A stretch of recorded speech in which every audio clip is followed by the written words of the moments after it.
wawancara dengan nomor absen 33 dengan NIM 24134114 akan menjelaskan tentang komunikasi di era digital. Komunikasi di era digital adalah proses pertukaran informasi menggunakan teknologi modern seperti internet, media sosial, terus aplikasi perpesanan, dan lain-lain. Dibandingkan komunikasi secara tradisional, komunikasi di era digital ini cakupan dan jangkauannya itu lebih luas, lebih cepat, dan memiliki berbagai format yang tersedia seperti teks, audio, video, dan interaksi otomatis antara penerima dan pengirim. Nah, komunikasi digital ini memiliki beberapa jenis. Nah, jenis yang pertama adalah komunikasi berdasarkan waktu respon. Yang pertama itu ada komunikasi sinkron atau real-time communication. Komunikasi ini secara langsung dalam waktu yang sama, seperti video call, live chat, dan live streaming.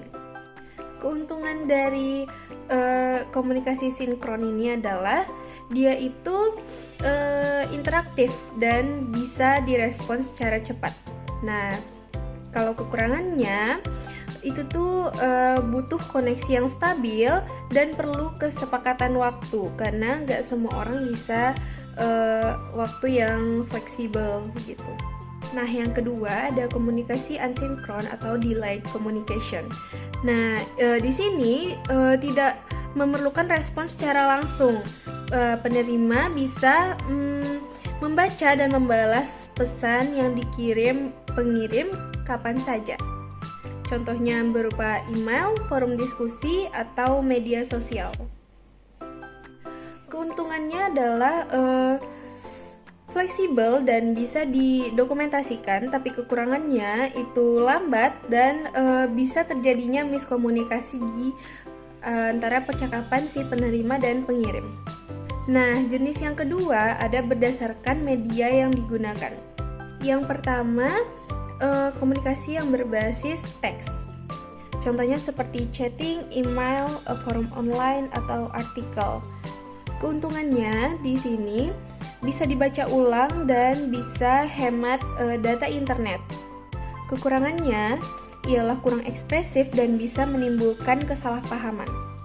Yang kedua ada komunikasi berbasis audio seperti voice note, podcast, atau panggilan suara. Nah, keuntungan dari komunikasi berbasis audio ini bisa lebih ekspresif daripada komunikasi berbasis teks. Nah, tapi kekurangannya sulit untuk mencari informasi spesifik dalam rekaman audio tersebut. Yang ketiga ada komunikasi berbasis visual. Contohnya adalah infografis, video, GIF, atau meme yang sering anak-anak Gen Z sekarang gunakan. Keuntungannya adalah menarik dan dapat dipahami oleh semua kalangan, tapi kekurangannya adalah kita harus memiliki skill editing dan keterampilan desain yang bagus. Nah, yang keempat ada komunikasi berbasis interaksi digital. Contohnya ada chatbot dan voice assistant seperti Hi Siri dari Google. Nah, kelebihan dari interaksi digital ini adalah cepat dan otomatis. Nah, kekurangannya terbatas dalam memahami konteks manusia. Kalau zaman sekarang kita biasanya manggil namanya itu AI. Nah, jenis yang ketiga ada berdasarkan tujuan komunikasi. Yang pertama adalah komunikasi personal, yaitu untuk keperluan pribadi dan sosial, contohnya chat teman di media sosial.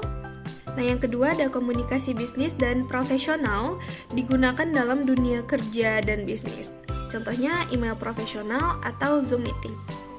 Nah, yang ketiga ada komunikasi pemasaran dan promosi. Nah, gunanya untuk mempromosikan produk atau layanan. Nah, contohnya iklan di media sosial atau email marketing. Nah, Yang keempat ada komunikasi edukasi, digunakan dalam pembelajaran biasanya. Nah, contohnya e-learning, Smile, UNP yang kita gunakan pada saat ini. Nah, segitu saja jenis-jenis komunikasi di era digital. Selanjutnya kita akan membahas dampak komunikasi digital. Ada beberapa aspek positif yang dapat kita ambil dari komunikasi di era digital ini. Yang pertama, lebih cepat dan efisien. Yang kedua, mempermudah akses informasi. Yang ketiga, bisa menjangkau audiens lebih luas. Yang keempat, mendukung kerja jarak jauh. Di balik sisi positif komunikasi di era digital ini, tentu ada sisi negatifnya. Nah, yang pertama adalah risiko terjadinya misinformasi dan hoax. Yang kedua adalah kurangnya komunikasi tatap muka. Yang ketiga, ketergantungan teknologi. Yang terakhir adalah ancaman privasi dan keamanan data. Sekian yang dapat saya sampaikan untuk resume bab 3 ini. Assalamualaikum warahmatullahi wabarakatuh.